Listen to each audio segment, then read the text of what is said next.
எல்லாருக்கும் வணக்கம்.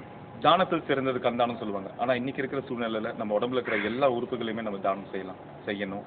ஏன்னா என்ன உண்மைன்னா நம்ம உடம்புல இருக்கிற உறுப்புகளை நம்ம இறந்ததுக்கப்புறம் நம்ம தானம் செஞ்சால் 9 பேர் உயிர் வாழ்வாங்க அப்படின்னு சொல்கிறாங்க. ஸோ நம்ம இறந்ததுக்கப்புறமும் நம்ம மற்றவங்களுக்கு பயனுள்ளதாக இருக்கிறது வந்து உண்மையிலே ஒரு பெரிய பாக்கியம். இது எல்லாருக்குமே கிடைக்காது. நம்மளுக்கு இப்போ இந்த வாய்ப்பு கிடைச்சிருக்கு. என்னன்னு பார்க்குறீங்களா, வர மார்ச் மாதம் 27ஆம் தேதி அண்ணா யூனிவர்சிட்டியில் அந்த முழு நாள் நம்ம உடம்புல இருக்கிற உறுப்புகளை நம்ம தானம் செய்கிறதுக்காக அவங்க என்ரோல் பண்ணுறாங்க. ஸோ கண்டிப்பாக நீங்களும் அங்கே போய் அண்ணா யூனிவர்சிட்டிக்கு போய் 27ஆம் தேதி மார்ச் மாதம் போய் உங்கள் உடம்புல இருக்கிற உறுப்புகளை தானம் செய்யுங்க. இறந்ததுக்கப்புறமும் மற்றவங்களுக்கு பயனுள்ளதாக.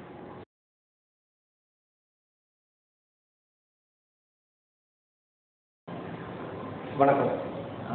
நான் உங்கள் கமலேஷ்ன்றதை விட நீங்கள் ரீசெண்டாக ஆனவங்களை கார்த்திகா பார்த்துருப்பீங்க. பல சீரியல்ஸில், பல கேரக்டர்ஸில், பல ஃபிலிம்ஸில் பார்த்துருக்கேன்.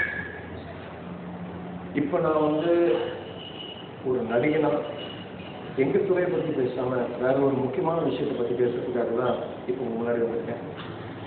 இந்த மாதம் 27ஆம் தேதி அண்ணா யூனிவர்சிட்டியில் ஒரு அருமையான ப்ரோக்ராம் நடக்குது. என்னன்னு கேட்டிங்கன்னா ஐ டொனேஷன், ஆர்கன்ஸ் டொனேஷன். ஸோ நீங்கள் விருப்பப்பட்ட உறுப்புகளை நீங்கள் தானம் பண்ணுறதுக்கு ஒரு நல்ல வாய்ப்பு கிடைச்சிருக்கு.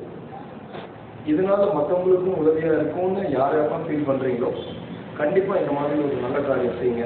அதுக்கு வந்து ஒரு நல்ல ஆப்பர்ச்சுனிட்டி கொடுக்குறாங்க.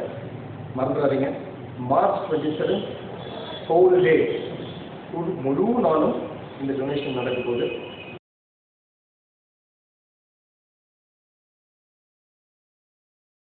வணக்கம், நான் ஆதவன். நீங்கள் வந்து நிறைய டிவி சேனலில் பார்த்துருப்பீங்க. எனக்கு வழக்கமாக காமெடி பண்ணி தான் பழக்கம். திடீர்னு ஏதாவது ஒரு நல்ல விஷயம் சொல்லணும் அப்படின்னு நினைக்கிறேன். அப்போ தான் எனக்கு இந்த விஷயம் தோணுச்சு. கண் தானம் செய்கிறது அப்படிங்கிறது ரொம்ப நல்ல விஷயம். அது எல்லாருமே தெரிஞ்சிருக்கோம், ரொம்ப நாளாக நடந்துகிட்ருக்கு. அது மட்டும் இல்லாமல் நம்ம இந்த பூமியில் விட்டு போனதுக்கு பிறகு நம்ம என்ன கொண்டு போகணும், ஒன்றும் கொண்டு போகிறது கிடையாது. அதனால் நம்ம உடல் உறுப்புகளையும் வந்து தானம் பண்ணுறது அப்படிங்கிறது இன்னும் ஒரு நல்ல விஷயம். அதையும் நீங்கள் செஞ்சீங்கன்னா நான் ரொம்ப சொல்லுவேன். நானும் செய்யணும்னு இருக்கேன், கண்டிப்பாக செய்வேன். நீங்கள் நம்ம லைஃப்பில் இந்த மாதிரி ஒரு நல்ல எண்ணம் வந்து எப்பயாவது ஒரு தடவை தான் தோணும். அந்த நல்ல எண்ணம் தோணும் போது நீங்கள் ரெஜிஸ்டர் பண்ணுறதுக்கு ஒரு அருமையான வாய்ப்பு. அண்ணா யூனிவர்சிட்டியில் வர 27ஆம் தேதி நீங்கள் நேராக போனீங்கன்னா நீங்கள் ரெஜிஸ்டர் பண்ணலாம். கண் தானமும் இல்லை உடல் உறுப்பு தானமும் செய்யணும்னு விருப்பப்படுறவங்க நீங்கள் உடனடியாக நான் பதிவு பண்ணுங்கள். தயவுசெய்து பதிவு பண்ணுங்கள். தானம் செய்யணும்.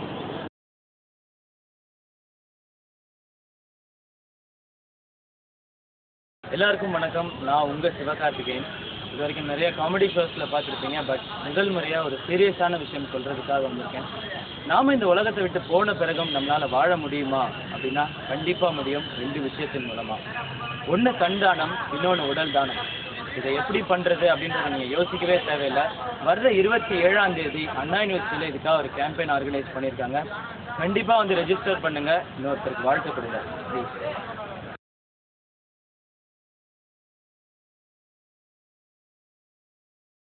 Hello viewers and listeners.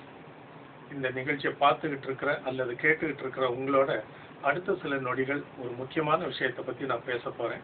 நான் தான் ஜேம்ஸ் வசந்தன். தொலைக்காட்சி மூலமாகவும் சுப்பிரமணியபுரம் படத்தின் இசையமைப்பாளராகவும் உங்களுக்கு நான் அறிமுகமானவன். நம்ம மரணம் நமக்கு வரப்போகுதுன்னு கேட்ட உடனே சில பேருக்கு அது கேட்க ஒரு அமங்கலமான செய்தி மாதிரி தெரியும். ஆனால் அது உண்மைதானே. பிறக்கிற எல்லாருமே பிறக்கிறதே மறிக்கிறதுக்காக. அதனால் என்னைக்கோ ஒரு நாள் நம்ம எல்லாம் இறக்க போகிறோம். இறந்த பிறகு நம்ம உடல்ல இருக்க கண்கள் எடுத்து பார்வை இல்லாத ஒருத்தருக்கு பொறுத்து தான் நம்ம பார்த்து அனுபவிச்ச எல்லா விஷயங்களையும் இது வரைக்கும் பார்வையும் ஒளியையும் பார்க்காத அவங்களால பார்க்க முடியும். நம்ம அன்றாடம் சகஜமா செஞ்சுட்டு இருந்த அலுவல்களை, வேலைகளை அவங்களால செய்ய முடியும். இறந்த பிறகு கூட நம்மளால ஒருத்தருக்கு பயன் கிடைக்கும் பொழுது நம்ம ஏன் அதை தவிர்க்கணும் இல்லை? இந்த கண் தானம் பற்றிய இந்த ஒரு அவேர்னஸை கிரியேட் பண்றதுக்காக தான் மாணவ மாணவிகள் அண்ணா யூனிவர்சிட்டியில இதுக்கு ஒரு நிகழ்ச்சி ஏற்பாடு செய்திருக்கிறாங்க. வருகிற மார்ச் மாதம் 27ஆம் தேதி அண்ணா யூனிவர்சிட்டி கேம்பஸ்ல இதுக்கான ரெஜிஸ்ட்ரேஷன் என்ரோல்மெண்ட் நடக்குது.